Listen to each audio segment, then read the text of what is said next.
Greetings, everyone. This is Jennifer Shryock. These are the RAIN sessions where I am honored to talk to real people about different ways that they have found purpose in their work and in their lives. Today, I'm joined by somebody new to me. I'm so excited to get to know a little bit more about you, Adam Hayden. Thanks so much for joining us today. Oh, well, Jennifer, thanks for inviting me. I'm excited about the work that you're doing and excited to share a bit about my journey. I am too. I'm so excited. So let's just dive right in. What kind of work did you do before? This is a before and after sort of conversation. What did you do before? Yeah, so throughout, let's see, most of my 20s and then into my early 30s, I don't mind dating myself or aging myself in a certain way, and I suppose I'm relatively young anyway. I was working at Starbucks, and in fact started there as a barista when I was in college. So needed, part-time job, and the benefits are great there, as a lot of us know. And that turned into a whole career where I was a store manager for some time, did some multi-unit retail management, and then worked my way into training and development. So spent several years working, facilitating training, and then designing and developing training as well. So that's kind of the before picture, I think. And were you good at it? Did you excel? Was it fulfilling?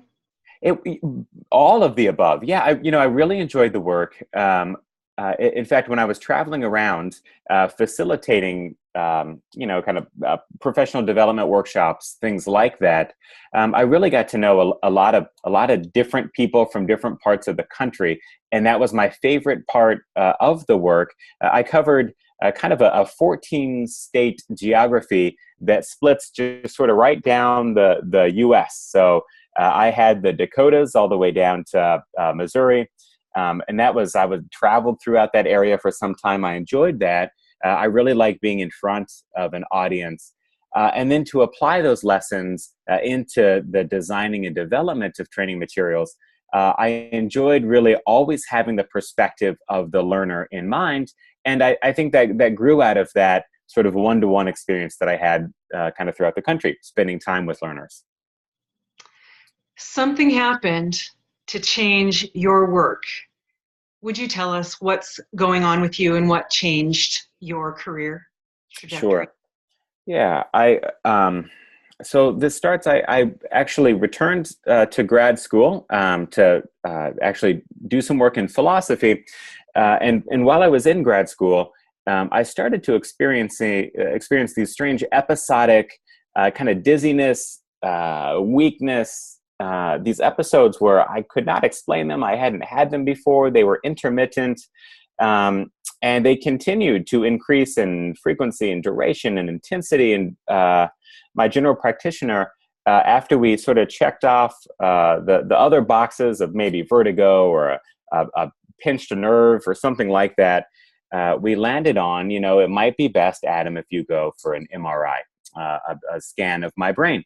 And we did that, and that revealed a pretty sizable primary brain tumor that was diagnosed now as glioblastoma. So I do have this aggressive form of brain cancer. Yeah, my sister introduced us. She works for the National Brain Tumor Society. So I have heard that word a couple of times.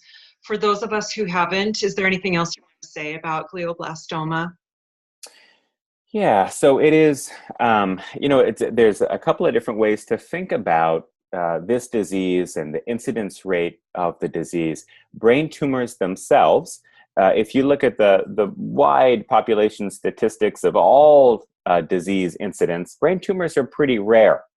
But within just that subset of the brain tumor population, gliomas are a type of brain tumor, and they're in fact the most common type of brain tumor. So while glioblastoma is an aggressive form of this glioma, it's a high-grade glioma or a grade 4 astrocytoma. There are all of these jargony words, but it is a pretty common form of brain tumor, but still only 3 people per 100,000 in the U.S. population are diagnosed with this disease. So it is a rare disease generally. It's one of those tough cancers, like many brain tumors and brain cancers can be, because you have both the side effects of cancer treatment, chemotherapies and radiation. But then you also have neurological disorders that arise from the location of the tumor or the cancer in your brain, which is pretty important. That it works properly. And when you have cancers or tumors in that part of the body, there are other side effects that come along with it. I see.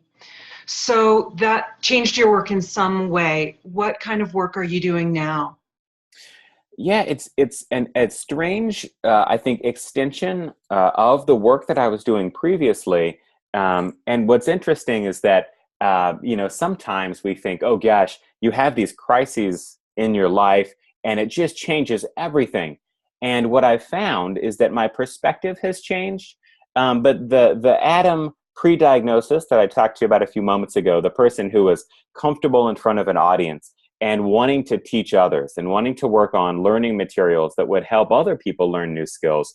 I'm now doing that in the context of brain tumor advocacy. So I spend time with kind of the general population. I spend time with other brain tumor patients and the family and caregivers to other folks. And then I also spend time doing medical education, spending time in medical schools, talking about my experience. So I'm still Adam, the trainer and facilitator and teacher, but I'm now doing that with, I think, renewed focus and direction. Right, with a very specific topic that's close to you. It is, yes, very much informed by my experience. Right. Yeah. Right. Yeah, I'm really moved by that. That you are still you. You can take your experience, your skills, your nature, change somewhat by your diagnosis and probably how you feel day to day, and still apply and show up with this topic and this purpose. Yeah, you actually, and this is, we should say this is only coincidental. This was not planned or scripted, but it's so interesting that you select that language to say to show up. My wife just, in fact, shared a post to social media last evening that we had kind of a busy day running around. I do, because of some physical restrictions, I don't drive, and my wife is the driver in our home, and we have young children, and I don't want to get the cart ahead of the horse in our conversation here. But at any rate, last evening I was co-facilitating a brain tumor virtual support group, and my wife, it was it's a hot summer weather right now where we are in the Midwest, and my wife went out at 9:00 last evening to mow our lawn, and she shared on social media. She said, I need to show up for my family. She says Adam is showing up for other people with this virtual support group, and that theme of showing up for others. That is so important and coincidental and ironic that you should use that language right now in this conversation. Wow. Topical. Yeah, right. So I'm curious, in order to show up for others, did you need to block them out for a time and show up just for yourself post-diagnosis? So I had in mind from the very beginning, and from the very beginning, what I mean by that is, while still recovering after brain surgery in the hospital, I sent an email. So I'm there in the hospital bed, and I'm on my phone, and I tapped out an email to a former professor of mine who does work in the medical humanities. And I did a little bit of study in medical humanities. And I said, I've had this really intense, interesting, terrifying experience, and I want to find a way to tell this story. So as far as sort of setting others to one side and then showing up again, I knew from the beginning that I had a story to tell. So I knew that I'd get to tell that story. But yeah, you're right. I did need to take some time to myself. I had a lot of recovery work to do with physical therapy following surgery. And so there was a period where my wife and I and our family, we kind of turned inward immediately following surgery and the diagnosis. But always I had in mind, I'm going to get back out in front of people again and talk about this experience. Thank you for sharing that. That's important, I think, for me in my journey and the folks that I talk to, that in my experience too, there was an inward booking time just to catch up to the new reality, and come to my own terms with some of the definitions and some of the prognoses that I was told. So thank you for sharing your experience. That's very relevant to me, and I think to a lot of folks. I was just reading that 45% of the population has at least one chronic illness diagnosis. So these illness conversations, these just talking about what actually happens to folks with chronic, in my case, and I'm not sure what kind of language you use, but we're talking brain tumor here, folks. So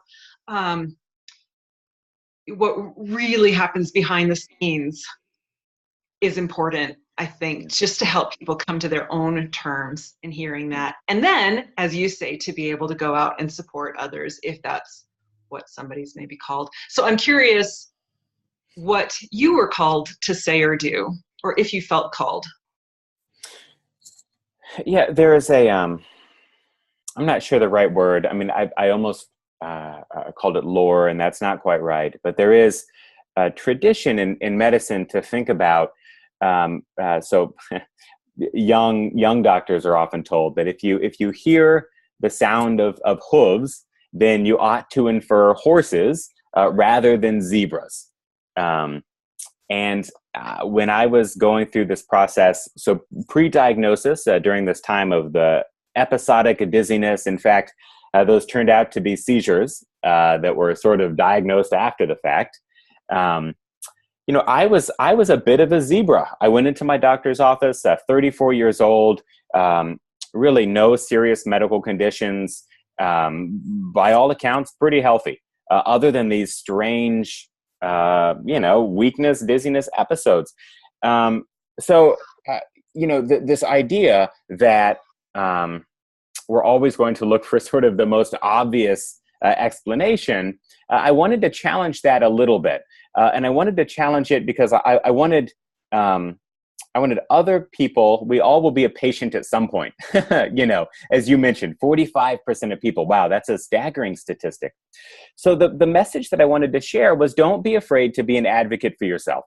So knowing that, and to no fault of my medical care team, because they're executing the care that they've been trained to provide, but I turned out to be a zebra, not a horse. And if I hadn't continued to pursue, listen, there is something seriously wrong. And I feel it, and it's in my gut. And I'm back here with you again, doctor, in your office to tell you that these symptoms are not going away. And it was through that process that we ordered the MRI, the imaging scan, that then set up, the rest of the story. So I think that was my initial message, was to say, listen, folks, I want to share my experience to help empower you to be your own best advocate in the healthcare space. Yes. Yes. All the yeses. Okay, good. I felt like I got a little rambly in there. So I was trying to locate the question prompt again, but hopefully I got to it. Well, and we'll have other questions too. Yeah, I love that you had a very clear kernel of a message early on. I imagine that has grown. You talk about 3 kind of distinct audiences that you spend time with. So I imagine that there's more to your message, but I love that you started out very clearly about self-advocacy and really trusting yourself. I personally, at first, kind of took my car to the mechanic. Like, I don't know how this thing works. And then over time, I started to trust myself even more. So again, this is really rewarding for me to hear, despite this prognosis and diagnosis that you've got. Tell me, Adam, what actions did you take to shift into this advocacy and into talking with these groups? Yeah, it's interesting how a little bit of positive reinforcement always goes a long way. I had, I was really, as we talked about that time of turning inward, it was hospital recovery and then inpatient intense physical therapy. And I was discharged from that and immediately began chemotherapy and radiation therapy. So there was a sustained period there where I just wasn't quite well enough to be sort of out in public. And as a young married dad, with, prior to all of this, a full-time career, an active social life. It was strange to sort of be just only in my own world, to be kind of in that insular space. So I decided, well, I need to re-engage my friends and let them know, hey, I'm out here, and here's what's going on. And that started in a really predictable way, which is by writing a blog. So I've always enjoyed writing. That's, of course, during grad school. You do a lot of it. And I think you go one of two ways. You either say, I'm never writing anything ever again, or you just absolutely fall in love with the process and you continue it. I don't know anybody who came out of grad school and they're like, meh, writing, reading, meh. Everybody has a strong opinion about it. So I started with a blog, and that gained some readership. And then the power of social media, I started to record Facebook Live videos. And that was a way for me to sort of interface with some people that I just missed that social interaction. So the blog post went up, some Facebook Live videos went up, and I had friends that said, really, Adam, you should do something public with this. So I said, okay, what would you suggest? And my wife, and then our best friend, Lindsay, who's known my wife, Whitney is her name. I named our friend Lindsay, but not my wife, Whitney. So now I've named them both. I'm covered. But they said, what you ought to do is give a big public talk and tell your story and talk about where you've been. And I said, well, that sounds fun. Let's go for it. And I have, of course, had been practicing through those Facebook Live videos. So we scheduled this and made a flyer and passed it around to people that we knew. And 250 people showed up to hear me talk about my story, which is an incredible response. I think that's the largest audience I've ever had. So it's not as though I'm selling out the house all the time talking about myself. But it showed me that people are really, really curious. So when I mentioned that positive reinforcement, to have, over 200 people show up to hear you tell your story, it showed me there's value to me talking about this, and there's value in other people sort of connecting through the shared experience of patienthood and how that connects directly to our personhood, what it's like to be human. Yes. Yes. I always ask this question, and I'm so curious how it fits in here. What did you let go of? And some of it's very clear. You're not driving your future. While none of us are sure, none of us has a guarantee. You've received prognosis. And I think you said somewhere to me, grim prognosis. Yeah. So you've let go of some of that confidence that especially young folks have. What else have you let go of in order to do this kind of work? Yeah, well, I'll tell you, in all cases, or in both cases, this is an unfolding process. And I think that's important. I think I used to think about this like, okay, I'm gonna, become okay, move through these stages of acceptance or something to be okay with things like not driving. And that does take some time to sort of figure that out. But what I've realized is that, in fact, those specific things that we might name, the easiest to name are sort of also the easiest to just kind of let go of. It's all of these nuanced, emotional, relational processes that become more difficult to let go of. One of those things, and my wife and I have a rather, although I think it's the more traditional form today, I was going to say we have kind of a non-traditional marriage, only insofar as I've been the abstract thinking philosopher guy, and coincidentally, that has not always corresponded with being the primary earner, as some people may scoff or laugh or chuckle about.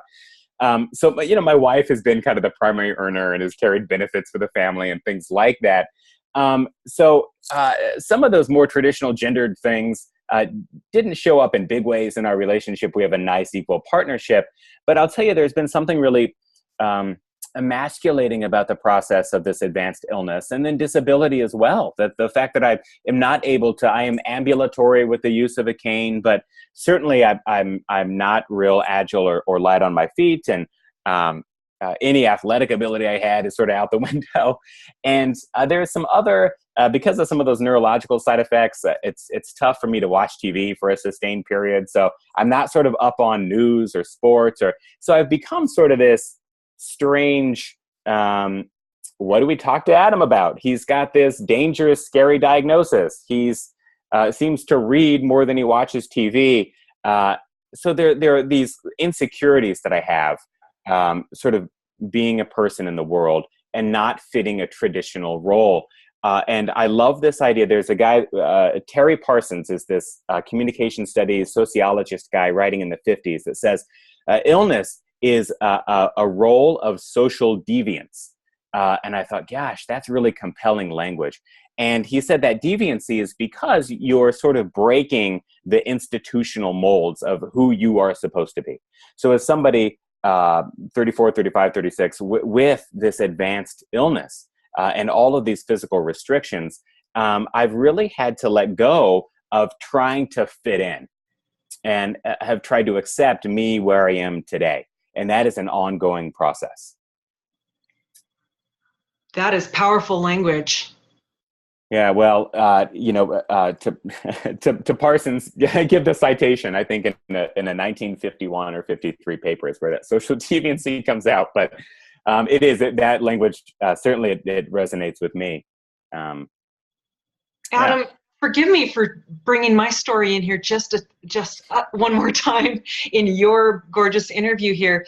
One of the upsides that I see from my perspective to illness has been kind of the flip side of that I've kind of dropped some of the cultural expectations that were really informing my decisions and my behavior beyond what I realized. And I started to use my illness, this after long delay, after much frustration and shame, I started to use it to empower myself to make decisions for myself. And I think it's kind of the same thing. I allowed myself to be socially less acceptable because I was already anyway, just by the nature of being weaker, and being sick. And so, yeah, that social deviancy language is very potent. And here, 45% of Americans aren't ill and, reckoning with some of their own social deviancy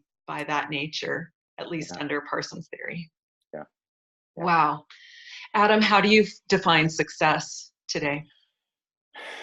Yeah, we've I think lurking in the shadows of our conversation has been this idea of a grim prognosis. And, I think we ought not be defined by population statistics, but I think that they also can be informative to punctuate the urgency of some of these chronic and advanced illnesses. And glioblastoma is the type of cancer that I have. It does have a 5-year survival rate of about 5 to 8%.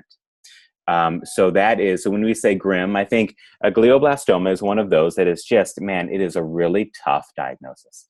So thinking about how might we define success, it cannot be taking the long view. And I think that's, it's interesting as we work through acceptance and what we let go of. And, success, had you have asked me a few years ago, probably would have had something to do with a realization over many years. So success will be something about my kids hitting milestones or something about me achieving some sort of career aspiration. And I would define success in more traditional ways. And I think today what I realize is that, that success is doing something just every single day that is laddering up to some greater goal that you have for yourself. And it's those daily incremental wins that are success in my book. Yesterday I felt lousy, and I did, and that's the truth. And I even mentioned that I was on this support group and my wife was out mowing the lawn. A tough day. And my dear friend Lisa is the co-facilitator for this brain tumor virtual support group that we host through the Answer Cancer Foundation. And I was texting Lisa ahead of the support group scheduled call time, and I was just telling her, man, I really feel terrible, Lisa.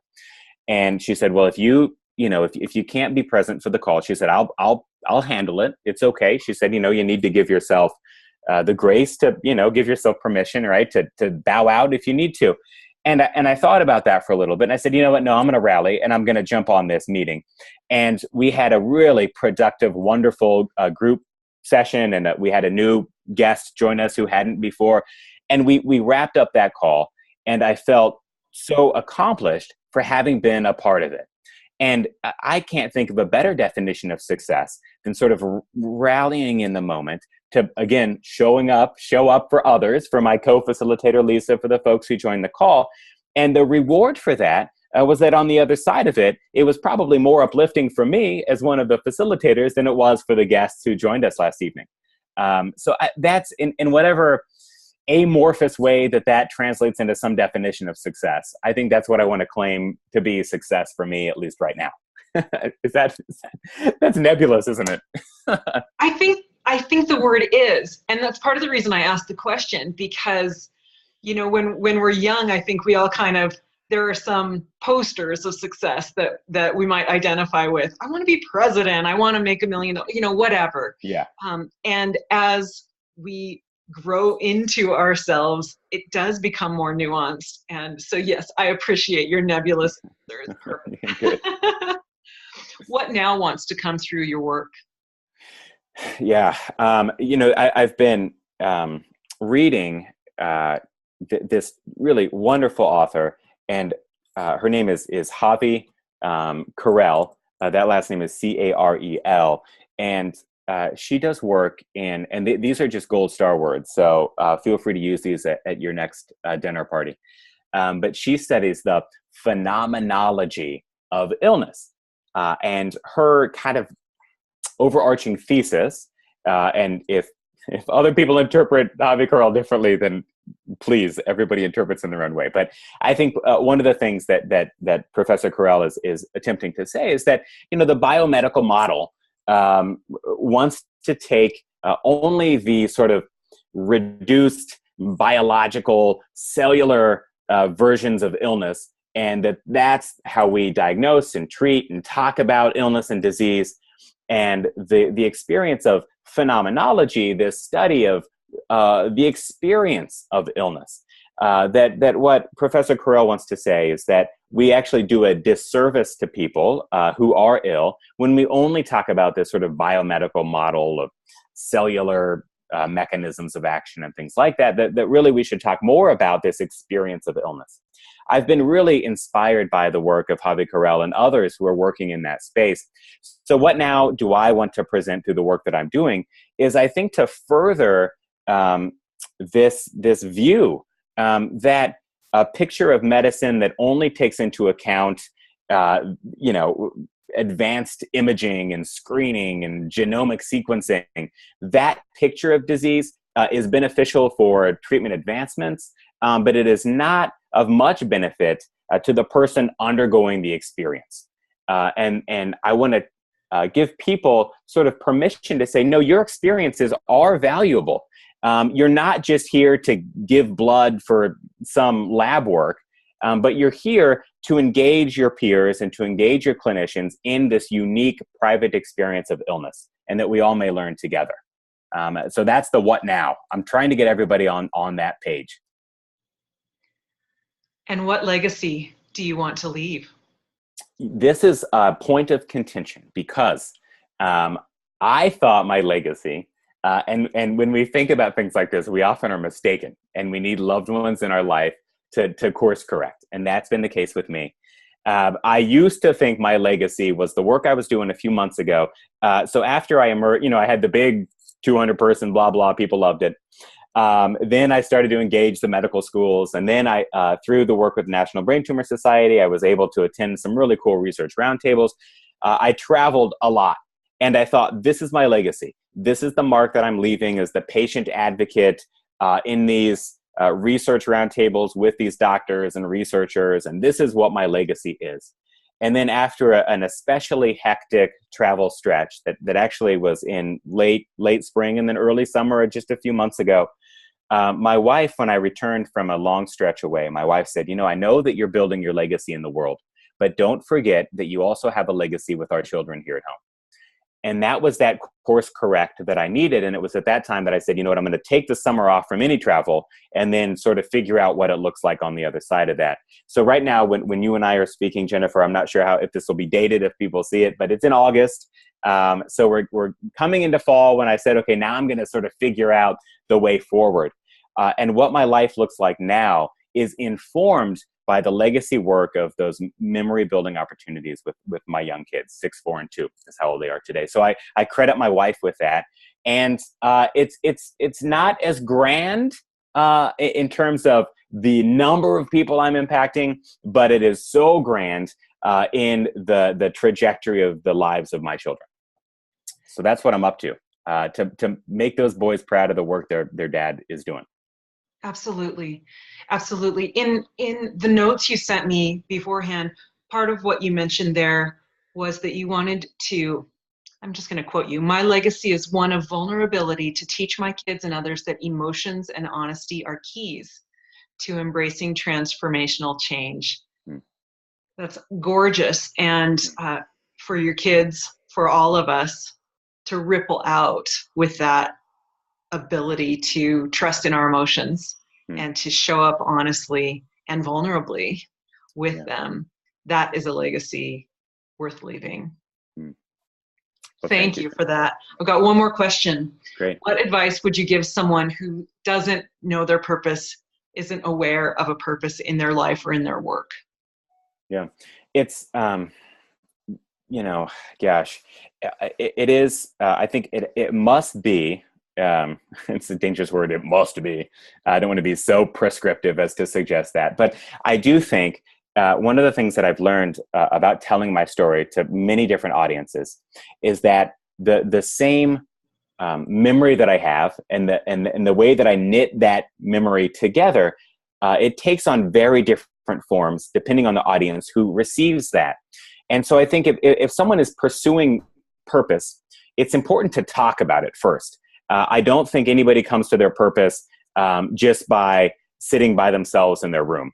I think there is helpful meditation practices. I certainly employ those, kind of meditative breathing and spending time with myself and my own thoughts. I think that is important. But I also think talking about what we are up to, what our aims are, what our goals and desires are, that I think who you're telling that to, your audience is going to help to shape and craft that narrative that you are stitching together. So I think if you're someone who's wondering, just what is my purpose? Then I think you begin with your friends, over a round of drinks, or you begin with your loved one at home after a busy day. You begin with, your parents, if you have a great relationship there, and you just begin to engage these folks. And I think that you'll notice as your story takes on different iterations given the audience, there will be some themes that emerge. And the theme that you've picked up on around honesty, emotion, vulnerability, that's always there with me. That sort of regardless of who I'm talking to, I tend to get a little teary-eyed at times, and I just live into that. Now, not everybody needs to display emotion in the way that I do. But that was instructive to me that every time I talk about this stuff, I get a little tearful. So that candid vulnerability must be wrapped up in my purpose somehow. And it was through telling that story over and over and over to different audiences that I discovered that. What a great message. I'm so inspired. I've got chills of truth just in response to everything that you've said and shared here. Adam, thank you so much for taking some time and for sharing your honest and sometimes vulnerable experience with me and with mine. Well, thank you for the opportunity, and it's only through your expert interviewing skills that we help to unearth some of the treasures that people have to share with the world. So thank you. Thanks, Adam.